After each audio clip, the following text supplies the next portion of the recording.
So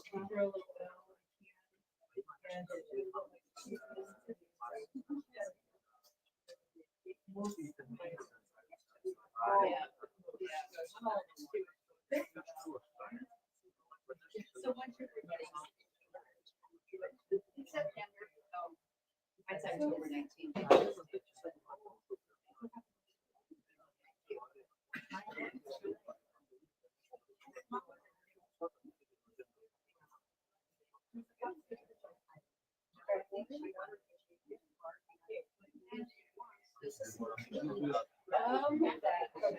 Just drink it and.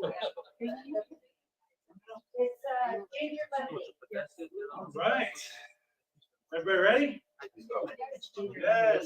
All right. Looks like we have some new faces, we have some old faces, and then there's the rest of you guys. So who's on more than 20 classes at this point? Anybody been to more than 20 classes so far? Probably Mike and Darlene. Yeah, good job, good job. Who's on more than 10? For this year. No, overall. 4. Yeah, with me. Yeah, we got a few more than that. Yeah. Anybody on more than 5? Yeah, we got a couple more than that. Okay, and then of course we have a few new faces as well. So wherever you're at in your health journey, I want to congratulate you guys for showing up.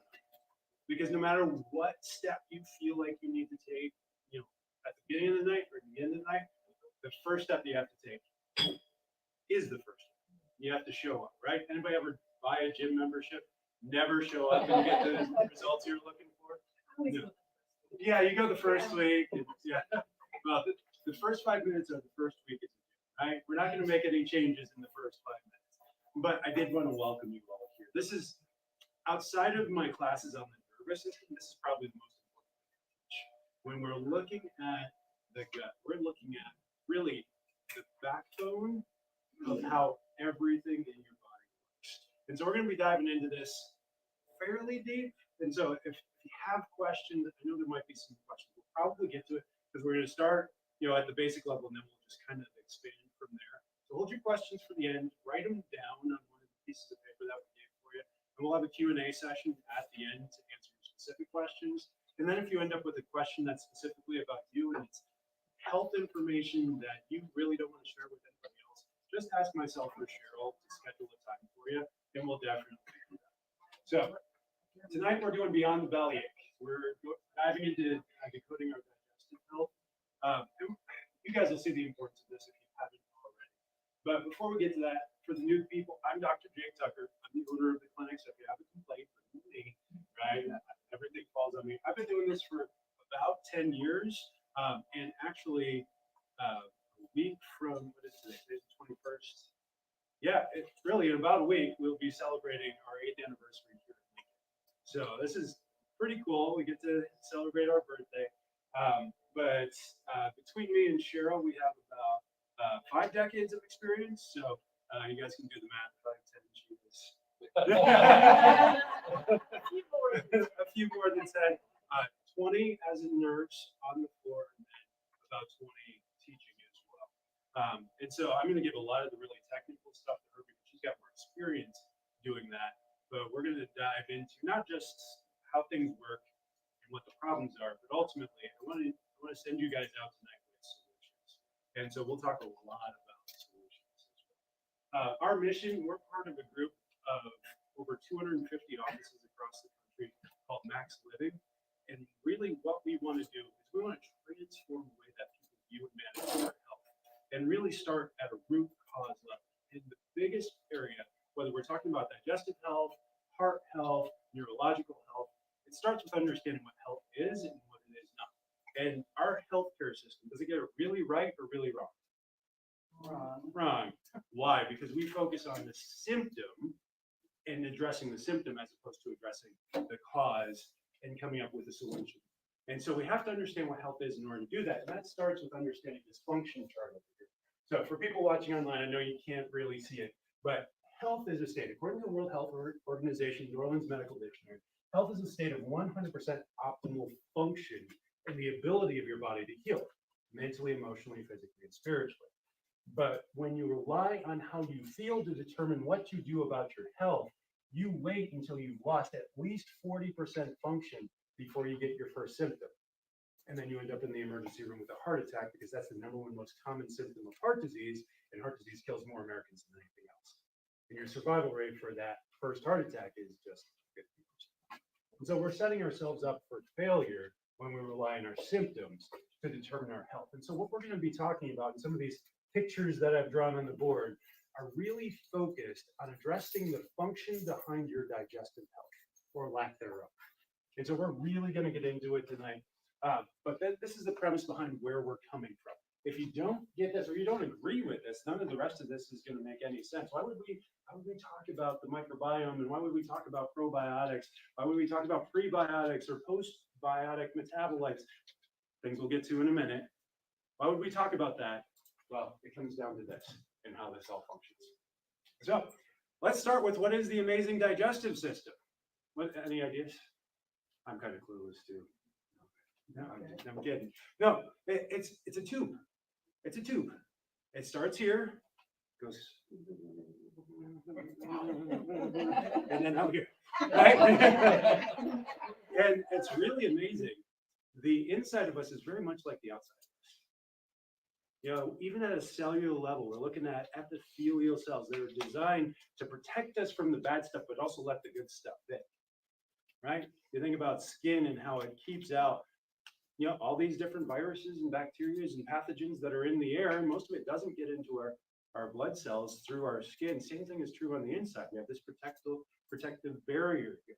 So it starts in our mouth, right? And so this small picture, I thought it was much larger when I was drawing. This small picture is supposed to be a head, and you know, you can see the nose, and then you can kind of see that tube running down. And so the mouth is where the digestive system starts. The mouth is probably one of the more protected areas of the digestive system. There's not much that absorbs in there. You can get some sugar in, you can get some, you know, medium chain triglycerides, but for the most part, all that's happening in the mouth is it's the entry point. You taste some, it kind of gives you, you get that reaction, oh, it's bitter, it reminds me of that thing that I spit out when I was 2 years old, and you get rid of it. Or, oh, this tastes good, I'm gonna let this pass, we're gonna go down. And so then you get down, you get past the trachea with the epiglottis, and then you get down to the first real valve in the digestive system. It's the valve that separates the, you know, the esophagus. I was going epiglottis for whatever reason. Esophagus, I knew that was wrong. And then we get to the stomach. And that valve is really where we see the first problems, which Cheryl will talk a little bit about reflux there. When we get our stomach, and the stomach is also designed to protect us. We're not absorbing much in the stomach. The stomach is this big bag of acids, hydrochloric acid being the biggest component of that. And that's designed to help us break down the food. Whatever we haven't chewed, that starts to break it down further. So now when we get beyond the stomach and into the small intestine, the little squiggles in here, now we can start absorbing things into the bloodstream. But before we get to the small intestine, we've got another valve. And that valve separates the stomach and all that acid from a little bit of, you know, still acidic, but not quite as acidic environment in our small intestines. And the small intestines are where we start to see our microbiome, those good bacteria in our digestive system that also make up the backbone of our immune system. And their job is to really go in there and really start to discern what's good and what's bad. And that's in the digestive system. That makes it up, but it also goes into the bloodstream. So this colorful drawing here is supposed to represent that. So the orange ovals here, that's a single layer. It's supposed to be semi-permeable membrane. Semi-permeable, but intelligently permeable. Inside here, all of these cells are innervated by your nervous system, and they're discerning based off of what's touching them, what's supposed to pass from the green part here, where you've got all these food particles, and what's supposed to pass in between the cells. It actually opens up. There's little cells there called gap junction cells, and what's supposed to stay out and turn into our fecal material, right? And it's a really intelligent process that happens by. And so that nervous system needs to keep that going. Now these red things, that's cells. Those red circles, that's red blood cells. They're flowing along that digestive system along the small intestinal walls, along the large intestinal walls too. But the small intestine is where most of this absorption and discernment is going to happen.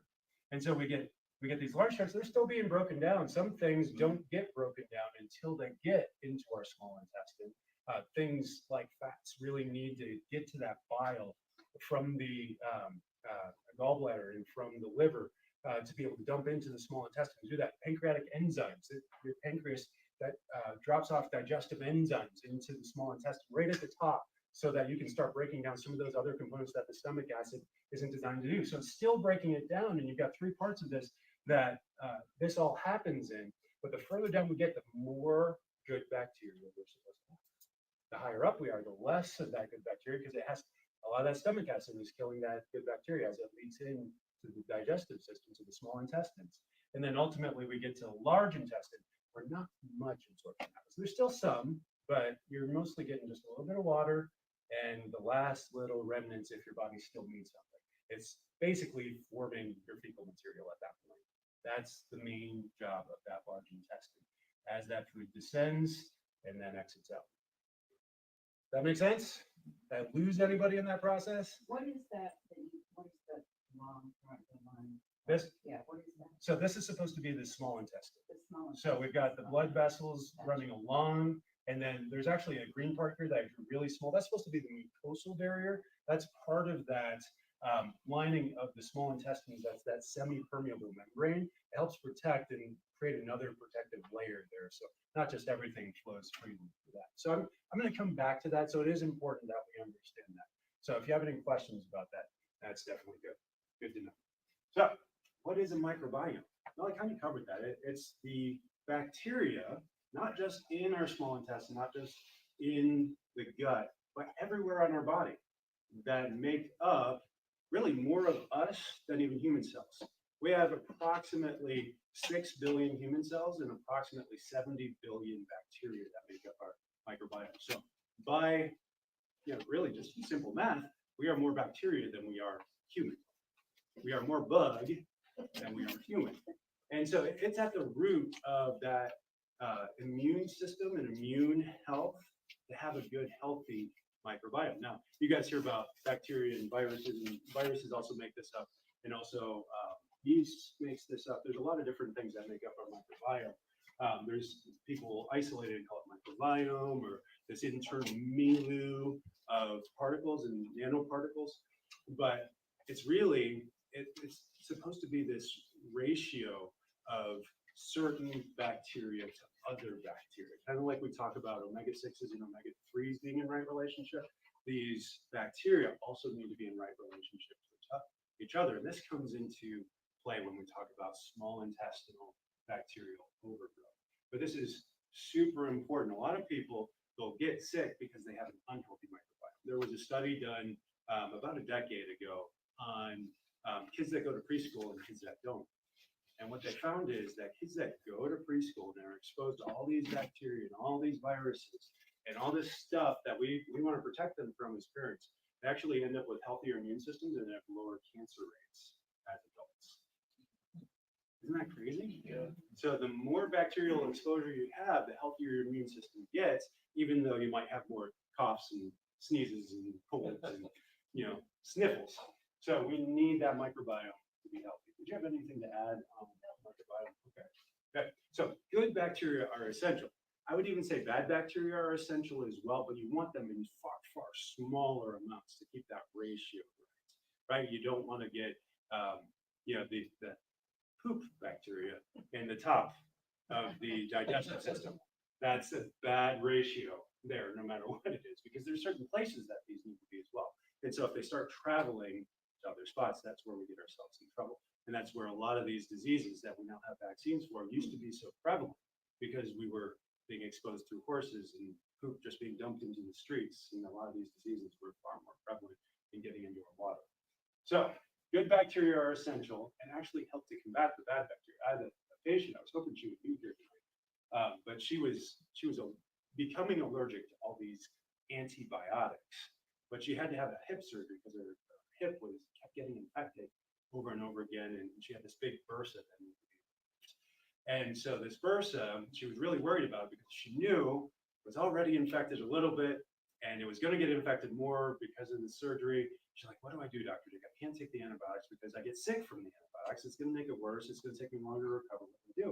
I said, have you talked to your doctor about probiotics instead? And she said, no, what are probiotics? And I said, well, they're the good bacteria that your body needs to help build up your immune system and fight off infections. It's like, well, I'll try anything at this point. You know, this is a gal that's no longer a young lady by most people's definition. But she went to her doctor and she said, Doc, would you mind if we skip the antibiotics this time and just did probiotics? I said, sure, your history with antibiotics is so bad, I'm willing to try anything. And so she took like a very intensive dose of probiotics, like 30-day supply in just a week around this surgery. And she did not get an infection by any stage at all. And it's really, really important to have that good bacterial makeup. So the other thing here that we have to keep in context is that when we're talking about the gut, we're also talking about a huge chunk of your central nervous system. Not really the central nervous system, because that's just brain and spinal cord, but a huge chunk of your nervous system. There are more nerve endings in your gut than there is anywhere else in the body combined. It's called your enteric nervous system. And this is where that gut feeling comes from. And I've learned to trust my wife's gut feeling, right? There was I graduated from chiropractic school just over 10 years ago. And like immediately after I was in the car accident. It was, yeah, awful. The car was totaled. It was a rough day. It was raining, whatever. But I needed to shop for a new car. I had to be able to get to work, get to the new chiropractic office that I was working at. And so I'm like, well, I'm a doctor now. I should drive a nice car. And so I found this used BMW. You know, and I'm like, this is a great car. It's cheaper than these Hondas that are out here that I've been driving for years. But let's take this to my wife and see, you know, if you know she likes this car too. And I took her for a little test drive, and she's like, yeah, it's a nice car, but I don't have a good feeling about this. Anybody ever get that feeling? Mm-hmm. Yeah, I had a great feeling about it. It went 0 to 60 so quickly. That was, you know, that's a great feeling. But she didn't have a good feeling about it. But she said, Jake, it's your car. You're the one that has to drive it. You make the decision. I'm like, okay, I'm getting it. Like, I love this car. That car cost me so much. Not in the initial price tag. It was a used BMW, probably about 10 years old at that point, and low miles, but it cost me more in repairs over the next 2 years than I had put into the initial purchase. And not to say that BMWs are bad cars at all, but she had the gut feeling. And I learned the hard way to trust that gut feeling. But a lot of that is coming from these learned experiences that we have in the past, and it makes this chemical connection in our guts. And so if we have a healthy gut, those connections get learned more appropriately. We have those sensations in better scenarios. And it's a science that still needs to be explored a lot. And my prediction, and I've talked to multiple researchers at the University of Nebraska about this that are studying this, they agree with me, is that most of the scientific breakthroughs that we're going to make in the next 10 to 20 years are going to happen in the microbiome. That we're going to find a link between, and we have already to some extent, but a link between the microbiome makeup and Alzheimer's disease, and dementia, and Parkinson's disease, and cancers. And it's all going to come down to these microbiome, just the gut makeup. You know, what is in there and how that reflects back and up to the brain. And we already know so much about it, but we're still just in our baby steps of exploring and expanding this. So it's very, very important. And it's also, you know, when you get anxious and nervous, Yeah. you feel the butterflies in your stomach. That's gut-brain connection as well. And I don't think we actually get into irritable bowel syndrome. We should, but it's not in here. A lot of irritable bowel syndrome comes down to the nervous system, to anxiety, to those types of things. I'll save the rest for later on irritable bowel, but Yeah, bring it up in the age you get, Yeah. because that's virtually the same thing.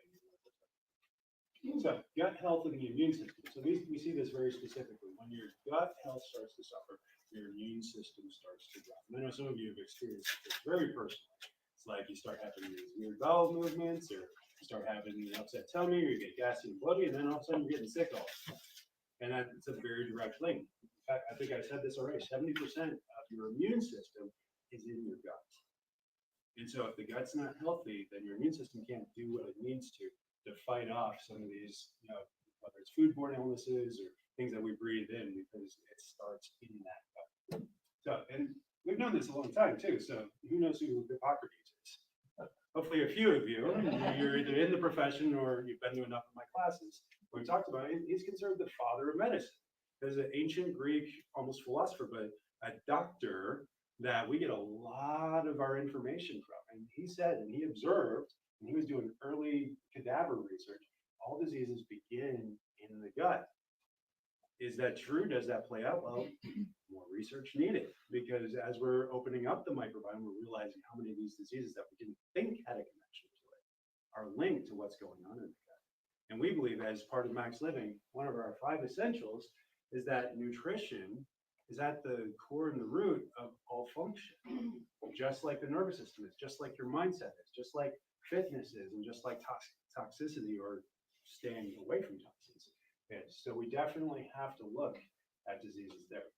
So some of the most common symptoms of poor gut health, I've listed them out here, and many of you have experienced them. I know I have. Upset stomach, unintentional weight changes, sleep problems, fatigue, food sensitivities, bloating, skin problems, abnormal bowel movements, and really a lot more than even just that. But these are just the most common symptoms of poor gut health.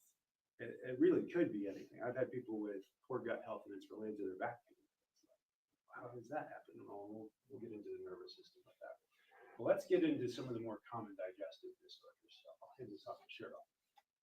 Okay. So everybody's heard of heartburn. Oh, yeah. Reflux, the new lingo, well, not really, but GERD, gastroesophageal reflux disease is the medical diagnosis. Does anybody know what GERD is, or heartburn? What causes it? You know what causes My it? esophagus. Okay. And your esophagus doesn't move correctly, right? Well, it's getting smaller. It's getting smaller. It's narrowing. The esophagus, like all of our GI tract, it works by peristalsis. So it squeezes and then squeezes to move stuff down. So what's going on with reflux or heartburn, like Dr. Jake said, we've got our mouth, goes in the esophagus, down to that esophageal sphincter, which is that first little valve between the esophagus and the stomach. Just FYI, the pH or the acid level of your stomach is between 2 and 3 on the pH scale. The esophagus is closer to 5. So just knowing that is going to let you know that anything that comes up from that stomach, that comes up into that esophagus, is going to burn, because the pH is so much lower, it's so much more acidic. The juices in your stomach. Now we need that acid, as he said, to disintegrate or dissolve or break down that food that we're eating. But when that refluxes and comes back up the esophagus, it's going to burn. So that's where we get the heartburn from, is that reflux disease. Okay. Anybody remember going to Grisanti's? Oh, yes. Okay. They had those wonderful little mint sticks with the chocolate on them. You know why and other good restaurants give you mints too. You know why? Isn't that the mint? Huh? The mint helps. What's the mint The do? mint helps to balance your pH. Yeah, not really. It doesn't. It's something though. It helps relax that Is that what it sphincter. is? Okay, I knew it did something. So that way I'm not as miserable after I've eaten too much at Grisanti's.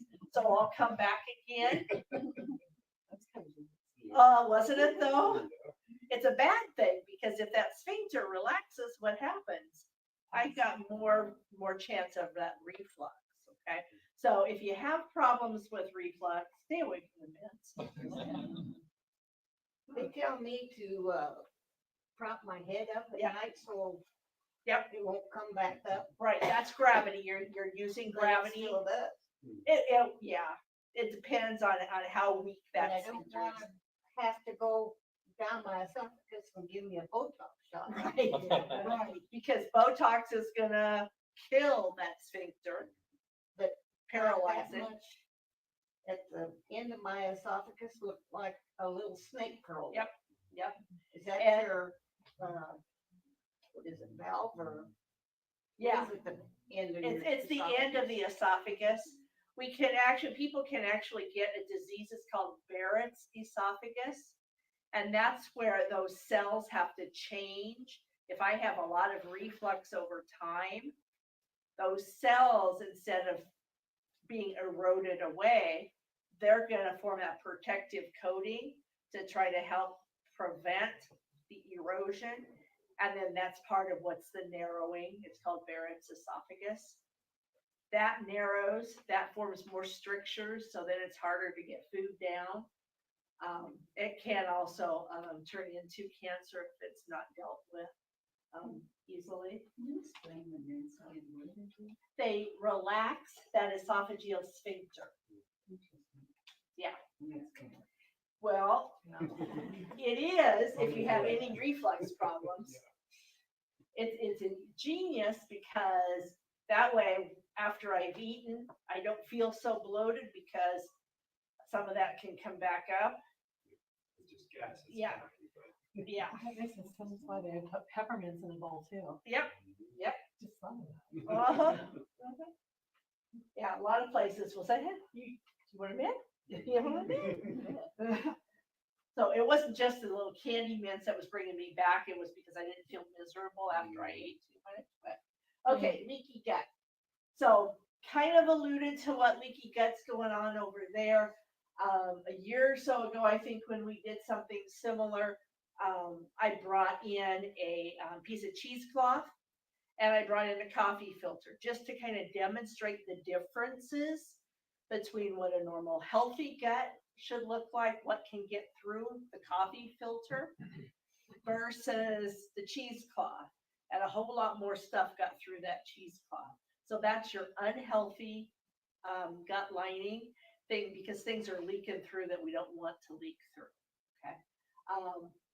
Also, I was talking about irritable bowel a little while ago. My daughter, when she went from 5th grade to 6th grade, that was middle school. Can't even count how many times she was sick. And it was always, my stomach hurts so bad. My stomach hurts so bad. Well, being the good mom, AKA nurse, I kept saying, go to school, go to school, go to school.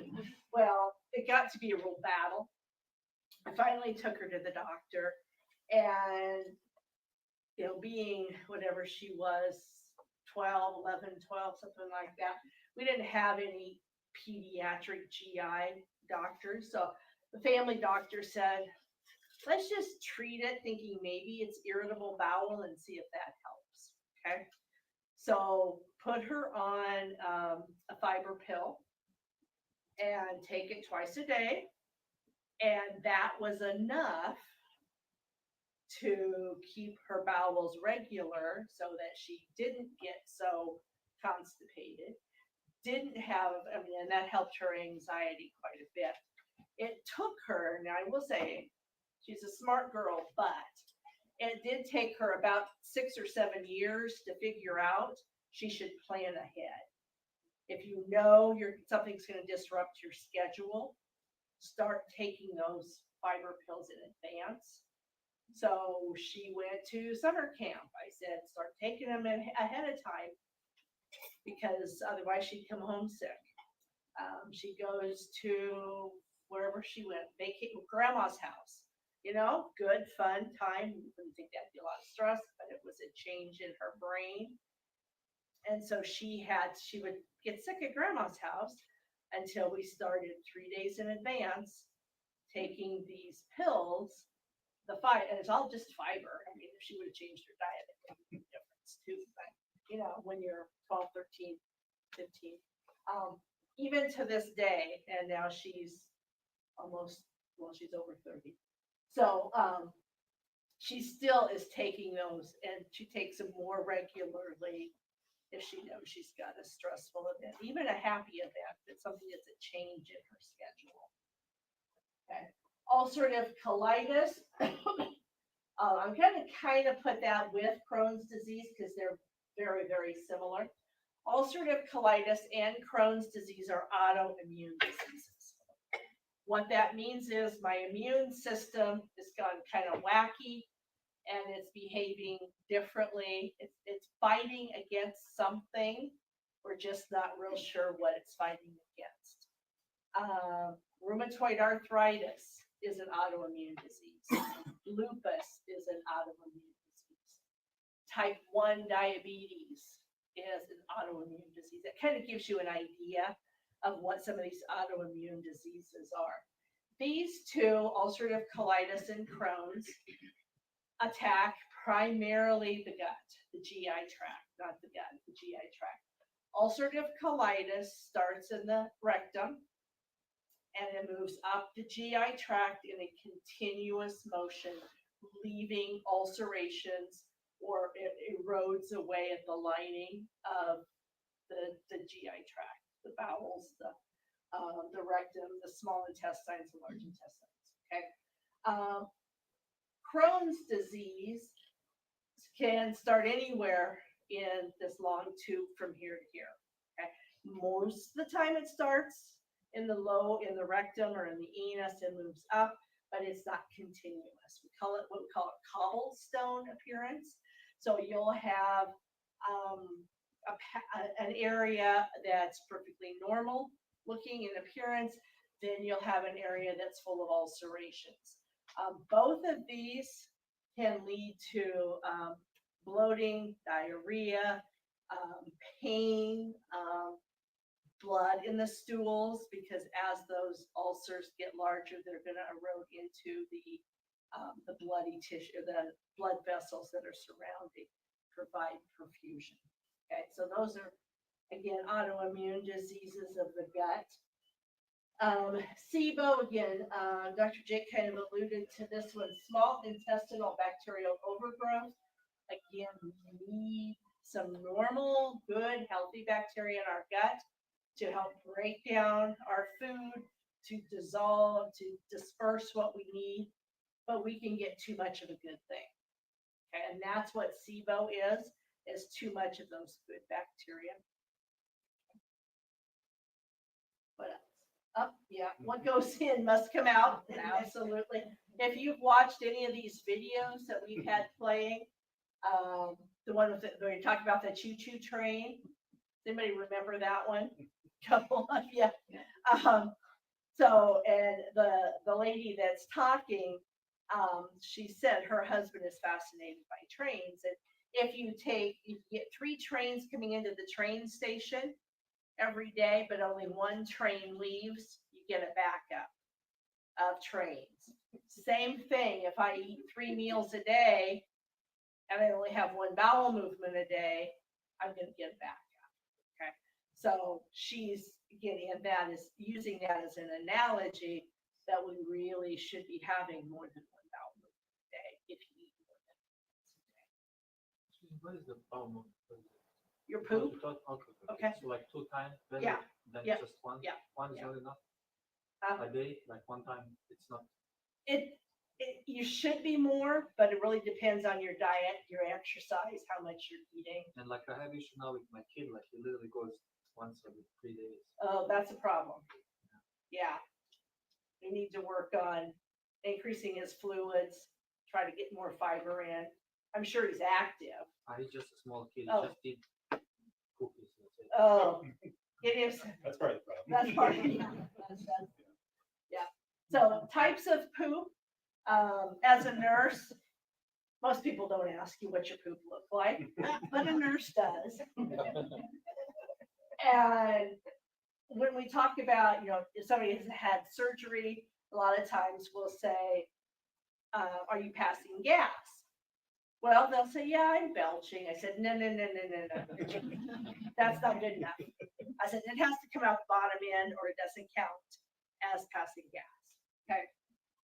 Just remember that nurses talk about strange things. Bristol stool, we've even developed a scale so that we can better document what your bowel movements look like. Okay, so it goes from a type 1, which looks like, what does it say? Separate hard lumps like nuts and hard to pass. I would say marbles, but whatever. Type 2, type 3, you can see type 4, sausage-like or snake-like, smooth and soft, all the way down here to 7, watery, no solids, and completely. So we use these scales, especially Which one is the best, like, is there any, like, that is kind of the best? 3 and 4 Three and four? is where you should be. Yeah. Okay. So when you get a stomach ache, what's your initial remedy? What do you do first when you get a stomach ache? I go to Go to the toilet. Okay. What else? Anybody else? Drink baking soda. Baking soda water. Okay. As some of you might know, I also work as a substitute school nurse at LPS. Okay. We can't do anything for them. We say, have you tried to use the bathroom, and are you drinking water? And that's basically what we can do for them. And then if those two things don't work, then we have to call mom or dad to say, what do you want us to do with your kid? Okay. A lot of people reach for the Maalox, the Pepto-Bismol, yes, Tums, okay, those types of things. Some of those are going to help coat the lining of the stomach. Some of those things are going to provide more fiber, the Marilax, the Metamucil, depending on what your bowel movements are like. But most people are going to go for the Maalox or the Mylanta, which are going to coat that stomach lining. Not ideal. So here we talk about antibiotics, antacids, and of course your Pepto-Bismol. So Pepto-Bismol, the pink stuff. Everybody want to get up and do the commercial? No takers. Okay. It's a really catchy tune. Diarrhea, heartburn, indigestion, nausea, and there's 5 of them. I don't remember what they all are. Again, it's going to coat the lining, like Dr. Jacob mentioned. We have that epithelial lining, that mucus layer that protects our gut. Pepto-Bismol is going to reinforce that lining. That's basically what that does. Antacids, somebody said Tums. That's an antacid. It's going to help neutralize the acid in my gut. Do I necessarily want that acid neutralized? Maybe if it's causing a lot of burning right now, but in the long run, no, I need that acid to be able to break down the foods that I'm eating. In that, with antacids, how many people have heard of Tagamet, Pepsid, okay, famotidine, Xant. Yes, I hesitate with that one. Zantac has been removed off the market. Yeah, I remember that at the time. I think they reformulated it and they're starting to put it back on the market. But what that does is it prevents the uptake of the acid. So back in the day, the commercials were, if that chicken wing is too hot and it slaps you across the face, take your Pepsid before you eat or after you eat, and it will neutralize the acid. It's going to help stop the secretion of acids. Then there's the Prevacid, the Protonix, omeprazole, the proton, pantoprazole. Yep. You're not supposed to take that one. Omeprazole. Omeprazole. Take it for years. Those are proton pump inhibitors. What do? Guess what? They prevent the stomach from secreting the hydrochloric acid. Not a good thing. People will, in theory, in reality, you're supposed to be on those for not more than about 6 months. We've had patients in here who've been on them for 7 to 10 years or longer. Okay, so think about it. I've also had one gentleman say that he had been on his whatever proton pump inhibitor for several years, and he was noticing he was getting more sick he was having more colds, more, allergies were bothering him, those types of things. And being a chemist, he dug deep and found out that they can actually affect your immune system. And so he quit his whatever proton pump inhibitor he was taking. And he worked with his allergist to do that. And lo and behold, he didn't make a big difference. Makes sense when you think about it, that medication was interfering with the gut. And what is the gut? Part of the gut's responsibility is the immune system. So we're altering the gut, and that's going to alter the immune system down the road. Okay. And then antibiotics wreak havoc on your gut. Antibiotics can lead to C. diff. If anybody's heard of C. diff or Clostridium difficile, it's a type of bacterial diarrhea. Antibiotics can lead to a lot of overgrowth of other fungi. Not only kills the bad bacteria that it's supposed to kill, but it kills the good bacteria as well. Yeah, we give the analogy of bombing the city. It's like if you know a terrorist is in a specific building inside of the city, and you decide to drop a napalm bomb on the entire city, that's essentially what you're doing to take out the terrorist. Yes, you killed the terrorist, but who else did you kill? All the good guys that were in the city too. Yeah. So sometimes it's necessary, and I mean it saves so many lives, but now it's become overused. And that's the problem. Okay, we kind of covered antibiotics. And think about the beginning of life. Yeah, I'll let so, yeah, this is more talking about probiotics here. Okay, So, we're supposed to, get most of our bacteria from our moms. But where does that come from? It actually comes through passing through the vaginal canal. And I remember learning about this the first time when they showed a study that had, at the time, just been done very recently, where they had for years tracked what were the effects of a C-section baby to a normal, natural vaginal birth. And, if it's a planned C-section, there's not really much trauma to the baby, but what are they missing out on? Well, there's a huge bacterial load inside the mother's birth canal that the baby's supposed to pick up on its skin, and its mouth and nose, all over its body. Well, and what they found is that these kids were way sicker.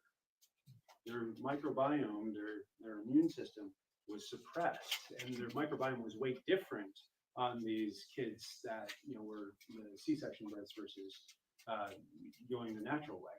And we saw increases in asthma, increases in allergies, increases in all these different things, even infectious diseases were higher in the kids that were born via C-section. And so, you look at, what do people say that the C-section rate should be in well-adjusted, good healthcare society? Well, the World Health Organization says it shouldn't go above 10%. Any idea what the C-section rate is in the United States? Not that high. It's ridiculous, but it's not that ridiculous. Some hospitals, it does get that high. It's 30%. And actually climbing from there. It's been going up. But 30%. So basically 3 out of 10 births that happen in the United States are C-section. A lot of them are planned.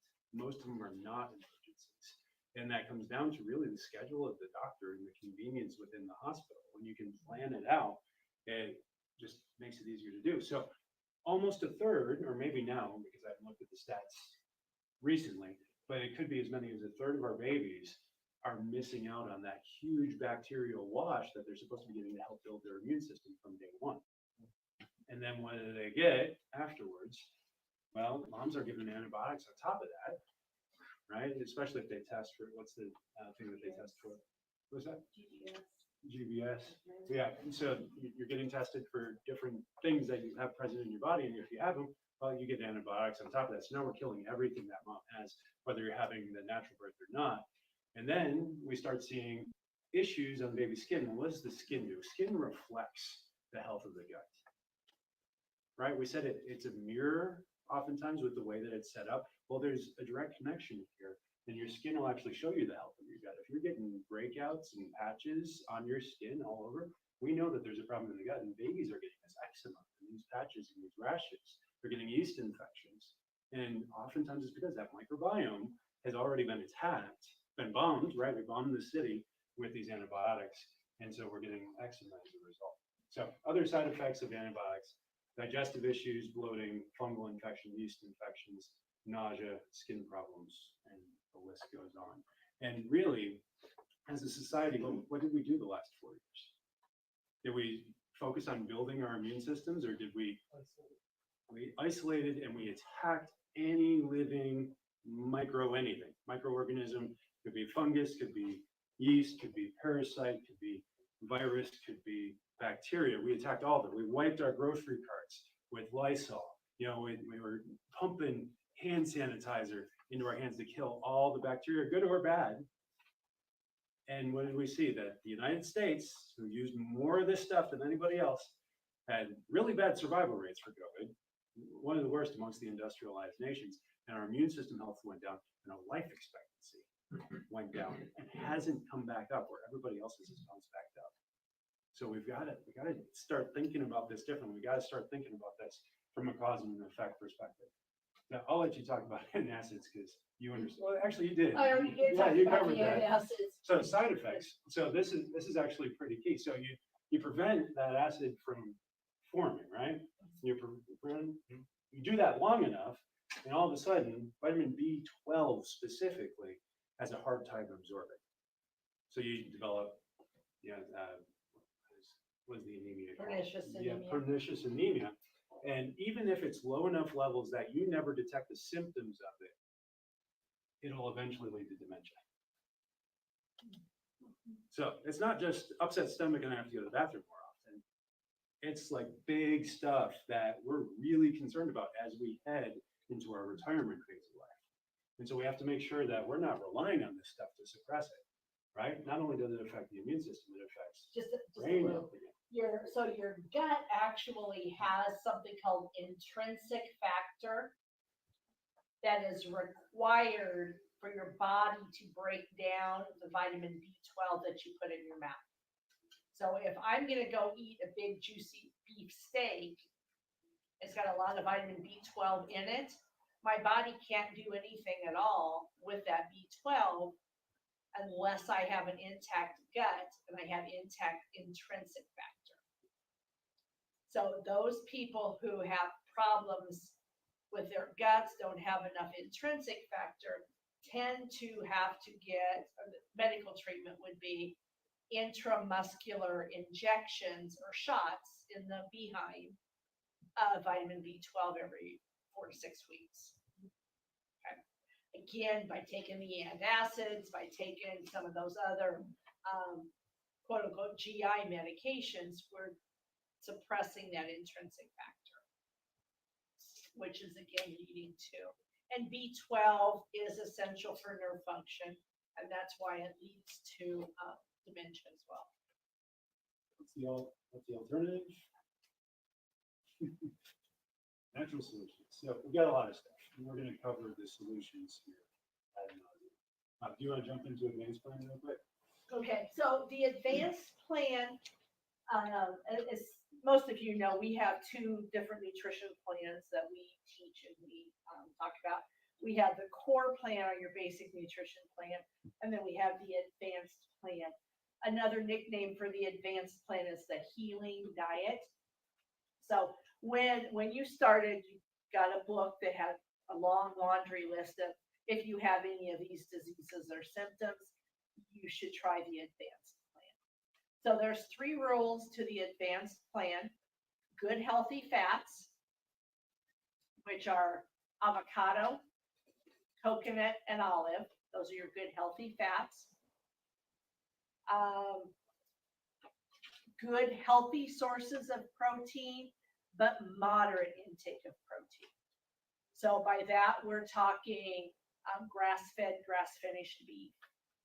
We're talking about free-range chickens and the products associated with that. So dairy from free-range or from grass-fed, grass-finished.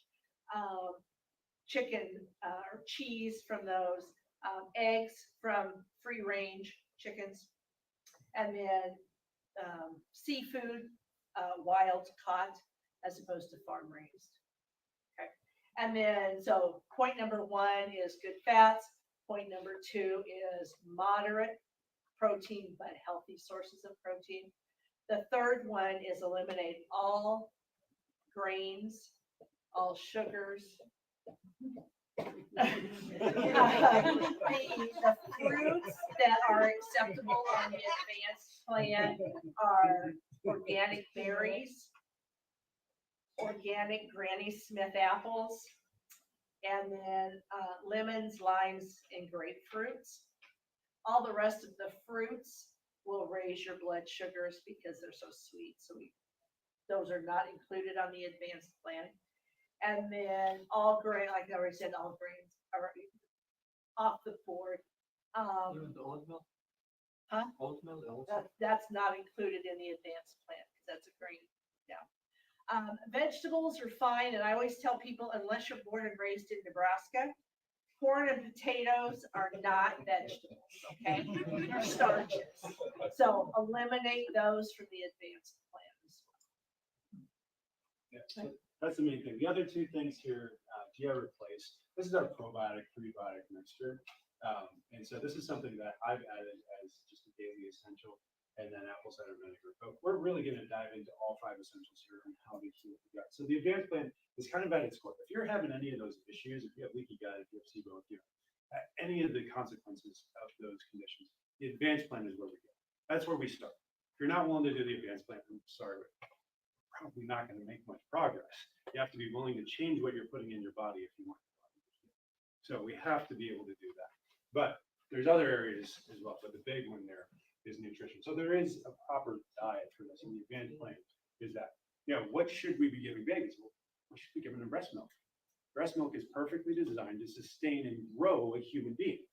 It's what God created for us to do as babies. But when I was born, when they teach our moms, formula, right? Oh, science has developed a better alternative. Never mind that it never changes its consistency based off of these receptors that are around the areola that will match with the saliva and give you either a fattier or a thinner or more protein rich or less protein rich, depending on what the baby needs.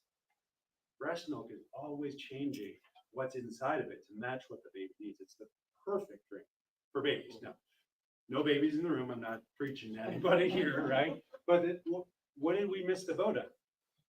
People in my generation especially missed out on that breast milk. And so the prebiotic fibers that we've been in there to feed that healthy microbiome, not only were we being born in C-section rates of higher than 30% already in the 1980s, now we're not getting those prebiotic fibers to feed whatever gut bacteria was left over. And so we end up with a very unhealthy society as well. What are the best first foods for baby when they start to do it? Well, first, wait until that baby has a tooth, and then wait until that baby reaches for real food. You don't force baby to take real foods. They should want to take those foods. And then let them do it at their own pace. And while they're still drinking breast milk. And so I know it's less convenient, but we want to do single source. We don't want to mix our stuff up. We want to get like avocados. They're super soft and you can mash it down.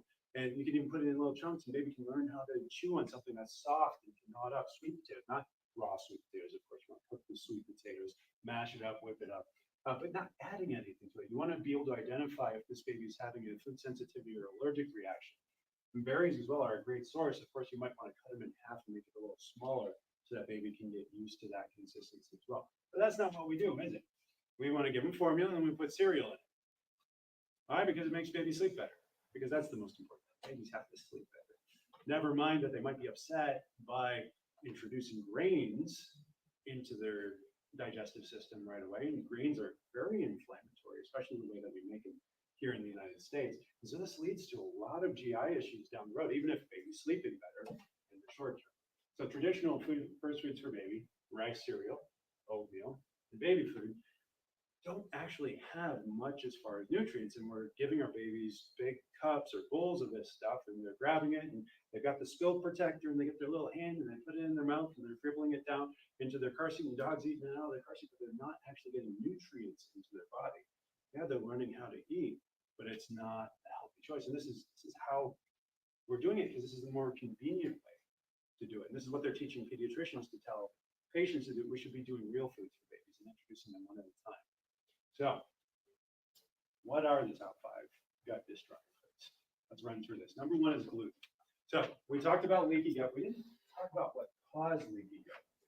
And so, gluten in particular is a form of lectin, a specific type of protein that when it's in food makes it soft and chewy. It's what makes pasta pleasurable. It's what makes bread pleasurable. If you remove gluten, you remove joy. I've heard that said, 1,000 times in life.